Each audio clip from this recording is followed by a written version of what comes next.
Day in my life as a makeup artist here sa Southern Leyte. Hi mga Vabs! Another makeup rocket for today. Nana sa tay makeup rocket for today mga Vab, pero duha ni si Jaka event. Ag atong adtuan first is diri sugod. Then ang among next location isa na Ilong.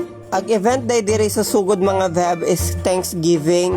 Ang among second rocket is GS Prom. Laban ni Radyo tayo nga ni mga Vab halag hago sa lawas. Ang importante ra jud mga Vab is makakwarta ta diri na pitaan. Ana lang jud mga Vabs. So sayo pa lang jud mga Vabs ni biyahe na may padong sugod para dili malate atong client kaya gilang location sa ilang event is sa Ormoc. Actually while nag voice over ko ini mga Vab lain jud kayo akong lawas. O jud nakampingan jud na to atong mga lawas mga Vab noon sa umanang daghantang racket jud nagkasakit-sakit nag-atake. Dili gihapon worth it mga Vab kay dako ka gasto ug masakit ka if ever.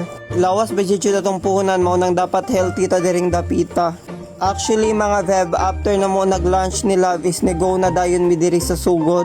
Kay mabiyahe para ba ni sila Madam Padong Ormoc later after na mo siya ma-make-upan. Actually, thank you Lord jud mga Vab, kay on time ra jud ka jud mi ni Love ni abot. Mo na after na mo nag-set up is nag-makeup na dayon mi diring dapita. Actually, agi siyang atake si siyang makeup is kanang Japanese lang ang atake. Actually, kinihang client day karon mga Vab, nagkaila ra pud mi sa usa ka group. Nandako jud tabang kanang mga group sa Facebook mga Vab. Kay adto man jud mi nagkaila ni Madam. Bitaw na sobraan na pug chika yung makeup artist mo din ni siyang before and after makeup look.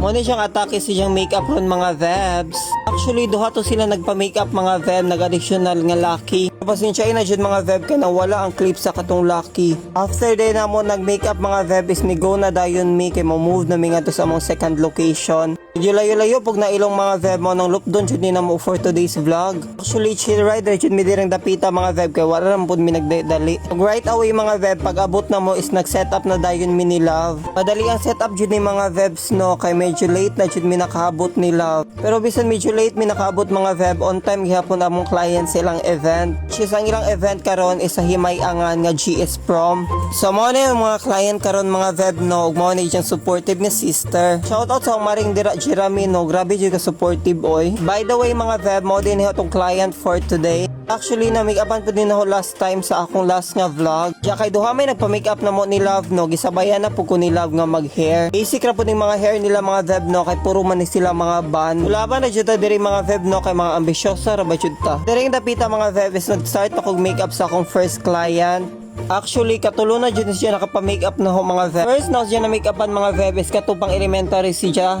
Look at now, diba? Daga na kayo siya mga Vab. Like makashock na jug panahon no, dali ara jug time. Muna kaya jud niyo sayang nga inyong time mga Vab. Kay time is gold ba siya? Ano lang good mga Vabs? Anyway, nag-start na din ko siyang eyeshadow diring dapita mga Vab. Request sa iyang ate is kanang pinasmuki-smuki daw nga ay. Kay mao may iyang request mga Vab. Mao siya yung buhaton. Sud sa mga Vab og magbuhot ano. Ta mga gwapa nang pudi mga bata so basic na laman ni nato no. Wala jud sila ka challenge make-upan kay gwapa na kaadyo, effortless na jud. Watch until the end of the video mga Vab para makita niyo yung transformation. So, comment down below dahil kung asan nakaabot niya tong vlog mga Vabs. Anyways, mo before makeup look sa atong first client. Clean ban lang atake sa yung hair mga Vab and voila. Tanawan niyo mga Vab ang yung transformation no. Super jud siya kagwapa mga Vab. Tipos ra jud dagtirada sa hair para lami ra tanaw. Din mao na mong second client mga Vab. Mo na yung after makeup look. Amo rang gi-achieve sa yung makeup mga Vab is kanang pinatay makeup. But of course, gwapa jud ning bataa mga Vab. Mulaban jud ni og mulamon jud ni siya. Tanawa ra man mga Vab o mura jud siya Barbie diring dapita. Maiko jud ag Barbie sa Novo ini niya. Oras sa nag-atake sa yung hair mga Vab no. Kanang pinaipis-ipis bitaw nga style. For to be honest, very falaban jud siya mga Vab. Anyway, before ma-end atong video for today, mag-shoutout sa data mga Vab. Shoutout tong Kim Damiago. Shoutout Luisa May Palania. Shoutout pong Rafi Kiliope. Anyway, kung gusto mo ma-shoutout sa next vlog, just comment your location. Syempre, sa part palagang Arnel before sila mo go sa ilang location. Napadjud tayo final touches diri mga Vab. Also, gamitan na itong pangmalakasan nga glitter spray para stand out jud sila silang event for today. Ana mo alaga ag-alagang Arnel mo nang unsa pa yung giwat mga Vab, pabook na. So mo na final touches na lamang ko spray ko kanang glitter para mo stand out jud sila. Para glowy o makinang jud sila silang event karon mga Vab. Anyway, thank you guys kaadyo ninyo mga Vab for booking me. Punta magkita-kita pa ta ninyo sa inyong mga next nga event. Maraming salamat kaadyo sa inyong pagsalig mga Vab. Mora to for today's vlog. Thank you for watching. See you in my next video. Bye mo, oy.